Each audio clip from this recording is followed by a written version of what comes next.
Meaning of index numbers. An index number is a statistical measure designed to show changes in a variable or a group of related variables over time. It summarizes the overall movement of a set of data points, often representing economic factors like prices, quantities, or values. Crucially, index numbers express these changes relative to a base period ben, which is assigned a value of 100. This makes it easy to compare changes across different periods and even across different variables. In economics, index numbers are vital tools for measuring inflation. Price indices track changes in the general price level. Analyzing economic growth.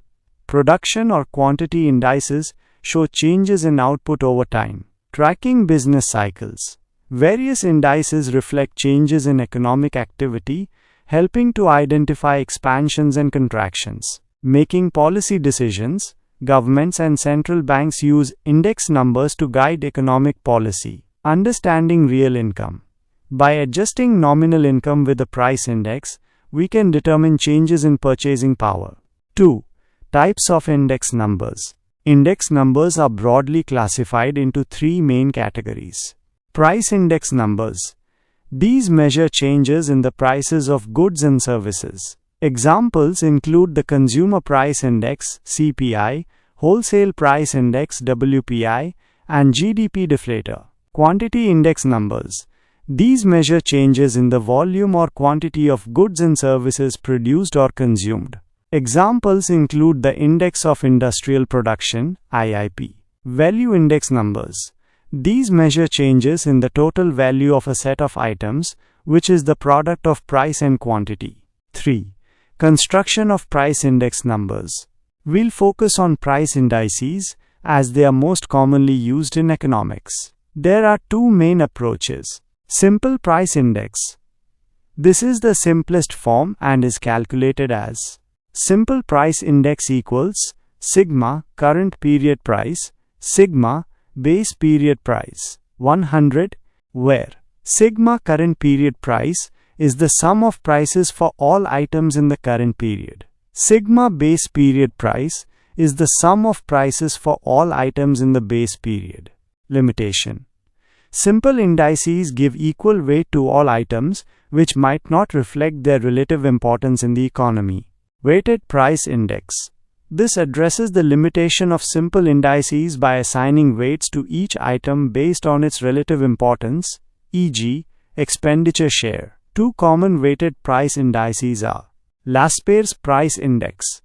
Uses base period quantities as weights. It answers the question, what would the cost of the base period basket of goods be in the current period?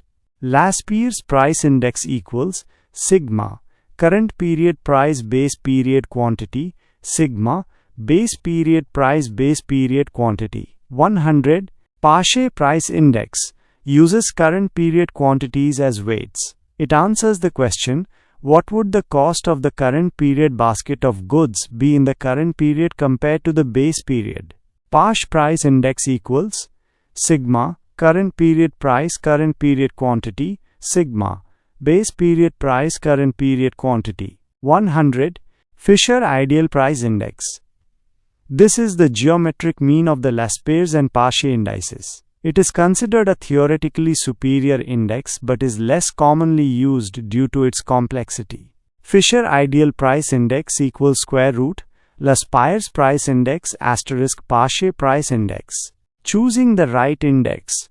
The choice between Laspaire's and Pache depends on the specific application. Laspaire's tends to overstate inflation, as it assumes consumers don't change their consumption patterns in response to price changes, while Pache tends to understate it. 4.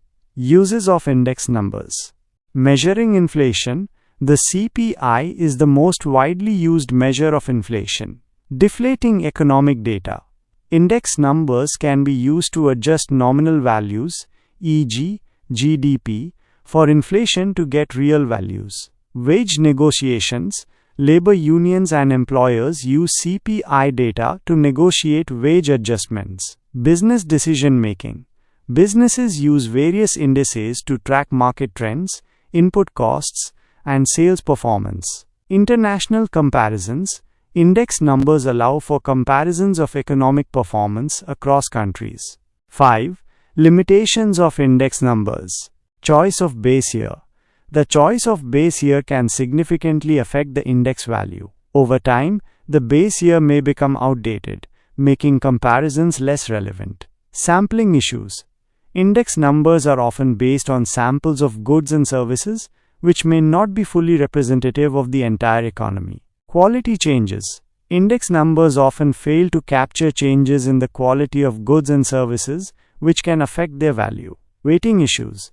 The weights assigned to different items can be subjective and may not accurately reflect their relative importance. Consumption patterns change, making fixed weights less accurate over time. Introduction of new goods.